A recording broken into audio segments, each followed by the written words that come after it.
सबसे पहले तो जो है ना वो क्लासिफिकेशन आप लोगों के पास आ जाती है। क्लासिफिकेशन बहुत ही ज्यादा इंपॉर्टेंट है। ये आप लोगों के एससीक्यूज के पॉइंट ऑफ व्यू से बहुत ज्यादा इंपॉर्टेंट है।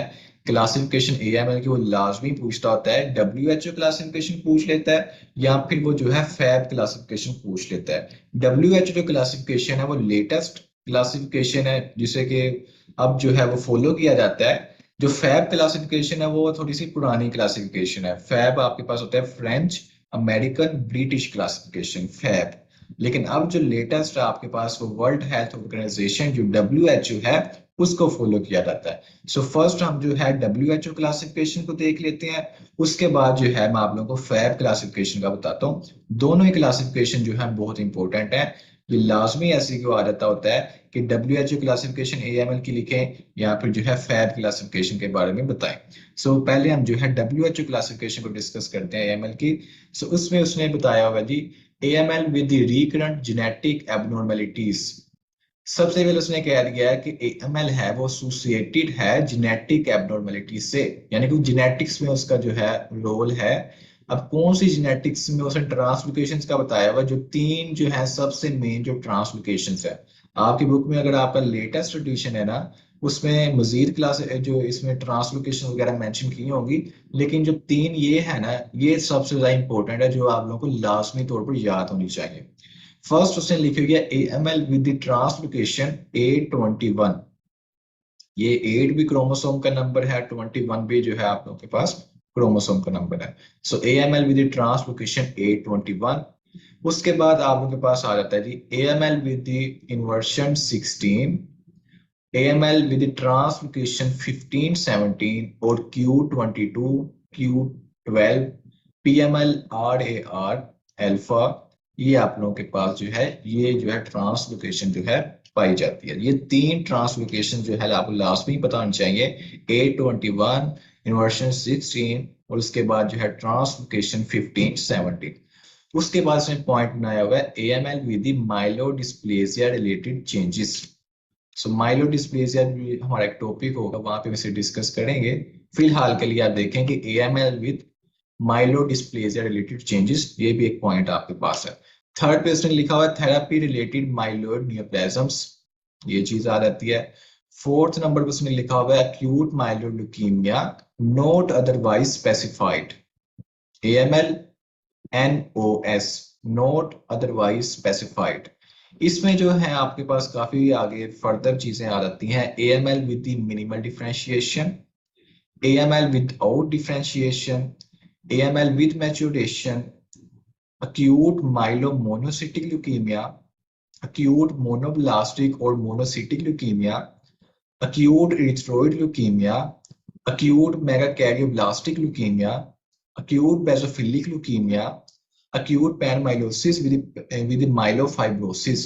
सो इसमें देखें इसने इतनी आगे डिवीजन फर्दर बना दी हैं, लेकिन यहाँ पे सारी जो है आपके पास माइलोइड जो लीनियज है ना वहां से वो सारी उसने सेल्स का बताया हुआ है, क्योंकि ये माइलोइड ल्यूकीमिया है। जब हम जो है लिम्फोइड ल्यूकीमिया को देखेंगे तो वहां पे बी और टी सेल का उसने बताया होगा। यहाँ पे उसने जो है माइलोइड लीनियज का सबसे सबसे पहले जो है ना आपके पास ये जो क्लासिफिकेशन है इतनी लिखी हुई है, आपके फैब की मिलती जुलती है। तो अगर आप पहले इसे याद कर लेंगे फैब आपको वैसे याद हो जाएगी।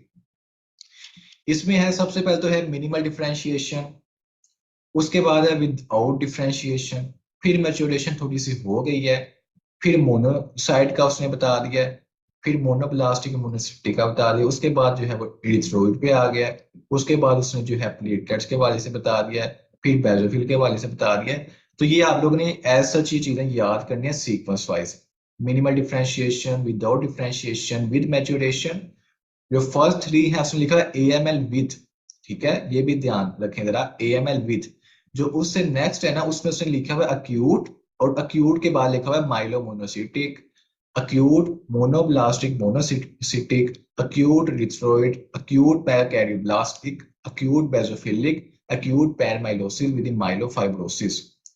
सो ये आपके पास इस तरीके से याद करना है। उसके बाद जो है आ जाता है हमारे पास माइलोइड सार्कोमा, और लास्ट पे आपके पास आ जाता है myeloid proliferation related to the Down syndrome, transient abnormal myelopoiesis, myeloid leukemia. So सबसे पहले तो है आप हेडिंग्स को याद करें कि आपके पास जो क्लासिफिकेशन पूछता है, तो वैसे तो उसमें जो है थ्योरेटिकल भी आपका अगर देखेंगे बुक में उसमें चीजें लिखी हुई हैं, लेकिन अगर आप टेबल भी जो है अच्छे तरीके से याद कर लेते हैं तो ये भी आपके लिए इनफ है। So AML with recurrent genetic abnormalities, ये याद करें। फिर याद करें AML with myeloid dysplasia related changes. फिर थेरेपी रिलेटेड माइलोइड नियोप्लाज्म्स। फिर AML नॉट अदरवाइज स्पेसिफाइड। फिर माइलोइड सार्कोमा। उसके बाद जो है myeloid proliferations related to the Down syndrome. ये आप लोगों के पास जो है ना, ये है WHO क्लासिफिकेशन। ये आप लोगों ने जो है एज सच ही जो है याद करनी है। ये ट्रांसलोकेशन है, ये भी लाजमी याद करनी है। ये नहीं कि ट्रांसलोकेशन छोड़ देनी है आप लोगों ने, ये भी लाजमी याद करनी है। उसके बाद आ जाए फैब क्लासिफिकेशन के ऊपर, तो फैब जो है मिलती जुलती है जो हमने जो है AML NOS पढ़ा, नोट अदरवाइज स्पेसिफाइड, उससे मिलती जुलती है आपके पास। सो अक्यूट माइलोजेनस ल्यूकीमिया, उसने जो पहले बता दिया कि 60 इयर्स में जो है वो एज को इफेक्ट करता है AML। इसके अलावा जो उसने क्लासिफिकेशन मेनली देखें, मिनिमली डिफरेंशिएटेड AML और AML with the minimal differentiation, जो हमने पीछे पढ़ा है। M1 जो होता है वो होता है AML विदाउट मैच्योरेशन। M2 जो होता है वो होता है AML विद मैच्योरेशन। M3 जो है वो होता है अक्यूट प्रोमाइलोसिटिक ल्यूकीमिया, APML भी से कहते हैं। APML ये सबसे ज्यादा जो है इंपॉर्टेंट है, जिसकी पैथोजेनेसिस भी आपने जो है याद करनी है। आगे फर्दर जो है हम देखेंगे कि कौन सी ट्रांसलोकेशन जो है आपके पास जो जो है पाई जाती है M3 में, कौन सी ट्रांसलोकेशन जो है वो फर्दर टाइप्स के रिलेटेड है। सो M3 जो है वो सबसे ज्यादा जो है इंपॉर्टेंट है। APML भी आप उसे कहते हैं, अक्यूट प्रोमाइलोसिटिक ल्यूकीमिया।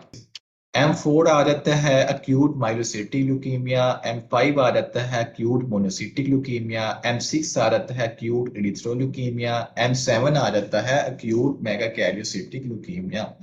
इंसिडेंस देख लेते हैं। इंसिडेंस जो है कि किस एज ग्रुप में पाया जाता है, एज ग्रुप भी जो है वो ल्यूकीमियाज के हवाले से इंपॉर्टेंट है, क्योंकि जब आपको सिनेरियो में एज का बताया जाएगा तो आपको एज से पता चल जाएगा कि इसमें कौन सा ल्यूकीमिया पाने के ज्यादा चांसेस हैं। कि अगर तो है वो 65 ईयर्स के राउंड अबाउट एज है, यानी कि ओल्ड एज कह लें, तो उसमें जो है आप लोगों के पास है AML के चांसेस ज्यादा हैं। जो चाइल्डहुड ल्यूकीमियाज है वो आपके पास ALL होता है, चाइल्डहुड में ALL काफी कॉमन है। AML जो है वो चाइल्डहुड में इतना कॉमन नहीं है। सो एज जो है वो भी आप लोगों के पास इंपॉर्टेंट एक चीज है, जो आप लोगों को जो है ल्यूकीमिया के हवाले से जो है वो आपको जो हेल्प आउट करती है। So AML is the most common form of acute leukemia in the adults, वो कह रहा है अडल्ट्स में मोस्ट कॉमन है।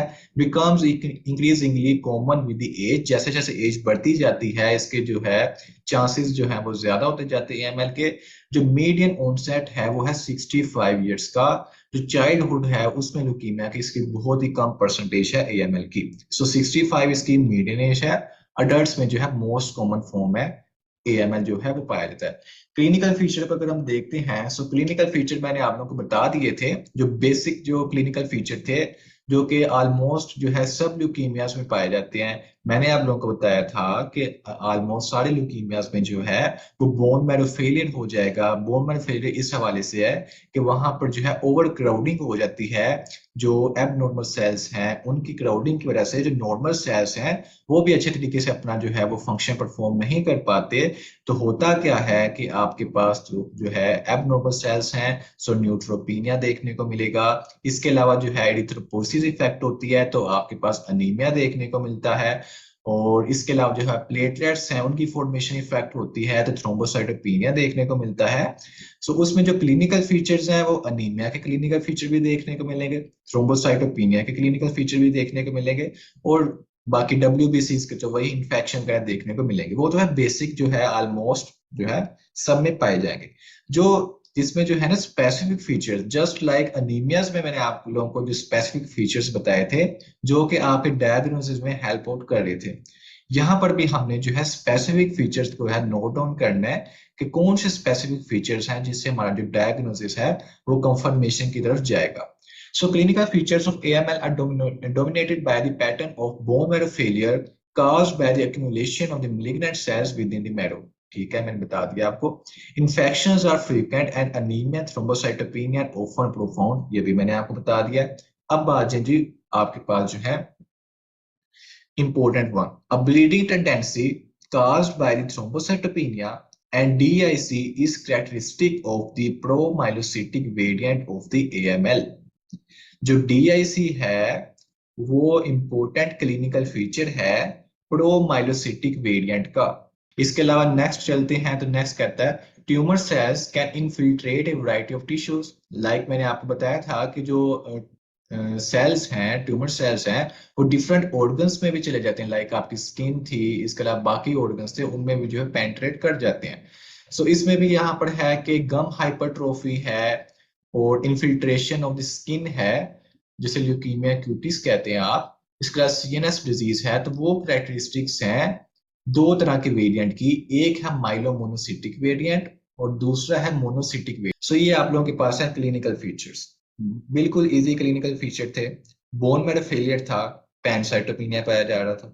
पैनसाइटोपिनिया में तीनों लीनिएज थे वो कम हो गए थे। आरबीसीज वो कम हो गए, अनीमिया हो गया।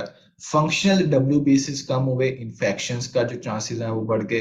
प्लेटलेट्स कम हुए, थ्रोम्बोसाइटोपिनिया हो गया। और डीआईसी जो था वो प्रोमाइलोसिटिक M3 वेरिएंट का फीचर था। गम हाइपरट्रोफी और ल्यूकीमिया क्यूटिस स्किन इन्वॉल्वमेंट और सीएनएस की इन्वॉल्वमेंट है वो M4 और M5 से एसोसिएटेड थी, यानी कि माइलोमोनोसिटिक और मोनोसिटिक वेरिएंट के साथ। सो ये आपके पास है क्लिनिकल फीचर्स। उसके बाद हम आ जाते हैं अपनी इन्वेस्टिगेशन के ऊपर। इन्वेस्टिगेशन में हम देखते हैं meteorological investigations reveal A normochromic normocytic anaemia with thrombocytopenia in most cases. Anaemia पाया जा रहा है। अनीमिया कौन सा? नॉर्मोक्रोमिक है और नॉर्मोसिटिक है, ठीक है। थ्रोम्बोसाइटोपेनिया पाया जा रहा है, बात हो चुकी है इसकी। The total white cell count is usually increased and the blood film examination typically shows a variable number of blast cells. अब यहाँ पर वो कह रहा है कि TLC जो है वो रेज्ड होती है, लेकिन यहाँ पे समझने वाली बात ये है कि TLC रेज तो है, लेकिन उसमें जो वजह है ना वो ये है कि जो एबनॉर्मल सेल्स हैं वो बहुत ज्यादा प्रोलिफरेट कर रहे हैं। आपके पास लाइक ब्लास्ट सेल हैं जो बोन मैरो के बाद जो है वो ब्लड के अंदर आना भी स्टार्ट हो जाते हैं। सो उस वजह से जो आपका TLC है वो हाई देखने को मिलता है। सो जब आपने वहां पर डायग्नोसिस लिखना है तो आपने सेम टू सेम ये बातें लिखनी है जो आपकी बुक में मेंशन्ड है कि normochromic normocytic anaemia with thrombocytopenia. उसके अलावा आपने लिखना है कि TLC रेज्ड है और ब्लड फिल्म के अंदर जो है आपको ब्लास्ट देखने को मिलेंगे। कौन से ब्लास्ट देखने को मिलेंगे? आपको माइलोब्लास्ट जो है वो देखने को मिलेंगे। बोन मैरो हाइपरसेलर होता है। बोन मैरो हाइपरसेलर होने का क्या मतलब है कि बोन मैरो के जो अंदर है सेल्स हैं बहुत ज्यादा जो है वो प्रोलिफरेट कर रहे हैं, तो हाइपरसेलर बोन मैरो है। अब यहाँ पर भी पॉइंट नोट कर लें कि मोस्टली ल्यूकीमियाज में जो है बोन मैरो जो है वो हाइपरसेलर ही होगा। हाइपोसेलर तब होगा जब आपके पास लाइक ए प्लास्टिक अनीमिया जो है, लाइक अनीमिया होता है ना, ए प्लास्टिक अनीमिया, या इसमें हमारे पास बाकी भी जो WBC के वाले से डिजीजेस आ जाएंगी। उसमें जो है हाइपोसेलर का मतलब होता है कि सेल का जो काउंट है पैनसाइटोपेनिया बिल्कुल हो चुका है, बोन मैरो जो है वो कंप्लीटली फेल हो चुका है। लेकिन यहाँ पर जो हम देखें मोस्टली जो ल्यूकीमियास है उनके अंदर जो है हाइपर सेलर बोन मैरो होगा, कि बोन मैरो अपनी तरफ से पूरी जो है वो कंपनसेशन भी करेगा, लेकिन इसमें जो मलिग्नेंट सेल्स हैं वो ज्यादा बढ़ रहे होंगे, ब्लास्ट सेल है वो ज्यादा बढ़ रहे होंगे, जो मेच्योर्ड सेल्स हैं उनका नंबर कम होगा। Typically contains many leukemic blast. So वही जो मैंने बता दिया कि हाइपर सेलुलर है तो मोस्टली ब्लास्ट ही होंगे, मेच्योर्ड फॉर्म्स जो है वो कम पाई जाएंगी। लास्ट पे हमारे पास रह गया है जी साइटोजेनेटिक एंड मॉलिक्यूलर जेनेटिक्स। इसमें जो है सिंपल जो है ना, मैं आपको बता देता हूँ कि इसमें क्या चीजें हैं। इम्यूनोफिनोटाइपिंग का मैंने आपको पहले बता दी है, एमएल के अंदर किस तरीके से होती है, आपके पास कौन से मार्कर्स पॉजिटिव होते हैं। ट्रांसलोकेशन जो साइटोजेनेटिक्स है उसका देख लें कि जो तीन मैंने आपको ट्रांसलोकेशन बताई हैं, A21 मैंने आपको बताई वो पाई जाती है M2 वेरिएंट में। 15-17 जो है वो पाई जाती है M3 वेरिएंट में, जो आपके पास प्रोमाइलोसिटिक वेरिएंट है। M4 जो है ना उसके अंदर जो है इन्वर्शन 16 पाई जाती है। तो ये जो है तीन ट्रांसलोकेशन एसोसिएटेड है विद देयर रिस्पेक्टिव वेरिएंट्स। जो सबसे इंपॉर्टेंट मैंने आपको कहा, जो प्रोमाइलोसिटिक वेरिएंट था जो M3 था, उसके अंदर मैंने आपको बताया कि 15-17 ट्रांसलोकेशन पाई जाती है। सो अगर 15-17 ट्रांसलोकेशन पाई जाती है तो इसका मतलब क्या है कि एक जीन होगी 15 के ऊपर, वो जाके ज्वाइन कर लेगी 17 के ऊपर जीन के साथ। अब 15 के ऊपर कौन सी जीन होती है आपके पास? तो क्रोमोसोम नंबर 15 के ऊपर जीन होती है पीएमएल, और 17 के ऊपर जो जीन होती है वो होती है आर ए आर एल्फा।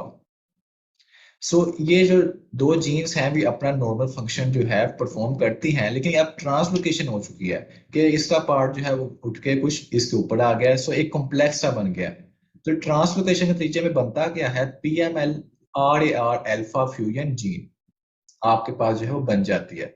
ये जो है ना, जब ये बन जाता है कॉम्प्लेक्स, ये आपके पास जो है ट्रांसलोकेशन हो जाती है, तो ये जो रिजल्टेंट जो आपके पास चीज है ये होती है रिप्रेसर। जबकि जो नॉर्मल अगर ट्रांसलोकेशन ना हो तो ये आप लोगों के पास एक्टिवेटर होती हैं, यानी कि सेल को डिवाइड करवाती हैं अगर नॉर्मल हो। लेकिन क्योंकि ये ट्रांसलोकेशन हो गया, अब ये जो है रिप्रेसर का काम करती हैं कि जो आपके पास सेल साइकिल है ना उसे रोक देती है। जब आपके पास इरिथ्रोपोइसिस का कोई भी सॉरी आपके पास जो है हेमेटोपोइसिस का कोई भी स्टेप रुक गया है, तो उससे जो पीछे वाली चीजें हैं वो इंक्रीज इन नंबर हो जाएंगी। लाइक यहाँ पे आपके पास ब्लास्ट की जो स्टेज है उससे जो आगे वाली स्टेजेस है वहां पर आके जो है वो ब्रेक लग गई है। रिजल्ट उसका क्या होगा, ब्लास्ट जो चीजें हैं वो ज्यादा हो जाएंगी, तो आपके पास माइलोब्लास्ट है। सो इसमें सिंपल जो है, अगर आप इसे समझे ना भी ना, इसमें बस देख लें कि रिजल्टेंट आपके पास जो है वो ये जीन बनती है, पीएमएल आर या अल्फा आपके पास बन जाती है। नॉर्मल अगर अपनी जगह पर हो तो अपना फंक्शन परफॉर्म करती है। नॉर्मल का उसने बताया हुआ है कि जो पीएमएल होती है वो अपने साथ ही जो है वो होमोडाइमर बनाती है नॉर्मली, और जो आर या अल्फा होती है वो नॉर्मली जो है हेटेरोडाइमर बनाती है आर एक्स आर के साथ, रेटिनोइड एक्स रिसेप्टर प्रोटीन के साथ। नॉर्मली ऐसे होता है कि जो पीएमएल है वो अपना जो है होमोडाइमर बनाती है अपने साथ ही, आर आर जो अल्फा है वो हेटेरोडाइमर बनाती है आर एक्स आर के साथ, रेटिनोइड एक्स रिसेप्टर के साथ। नॉर्मली ऐसा होता है, लेकिन जब इनकी ट्रांसलोकेशन हो जाती है कि जब आपके पास रिजल्टेंट जो चीज बनती है वो पीएमएल आर आर अल्फा बनती है, तो वो जो है वो ब्रेक लगा देती है स्टेप्स के ऊपर। लाइक आपके पास माइलोमोनोसिटी का यहाँ पे जो है इस पे जो वेरिएंट है, तो इसमें माइलो जो मोनोसाइट हैं वो ज्यादा हो जाएंगे। यानी कि आपके पास जो फंक्शनल जो आगे चीज बननी थी माइलोमोनोसाइट से, आपके पास जो आगे चीज बनी थी आपके पास मोनोसाइट्स बनने थे, तो वो जब नहीं बनेंगे तो उनका जो नंबर है वो जो पीछे वाली चीज है उनका इंक्रीज कर जाएगा, तो मेच्योर फॉर्म नहीं बनेगी, तो बॉडी का उसके ऊपर जो है वो नेगेटिव इम्पैक्ट जाएगा। So PML RAR alpha fusion protein binds to PML and RXR, preventing them from linking with their natural partners. This results in the cellular phenotype of arrested differentiation. So इसमें जो next जो steps होंगे हमारे पास, जो मैंने आप लोगों को बताया था माइलोपोइसिस के हवाले से, तो नेक्स्ट जो स्टेप्स नहीं होंगे वहां पे ब्रेक लग जाएगी, तो आप लोग के पास जो है वो इमेच्योर जो फॉर्म है वो वहां पर जो है वो अक्यूमुलेट हो जाएगी, वो उसका जो लेवल है वो हाई हो जाएगा। तो ये आप लोगों के पास इस तरीके से जो है आप चेक कर सकते हैं ट्रांसलोकेशंस को।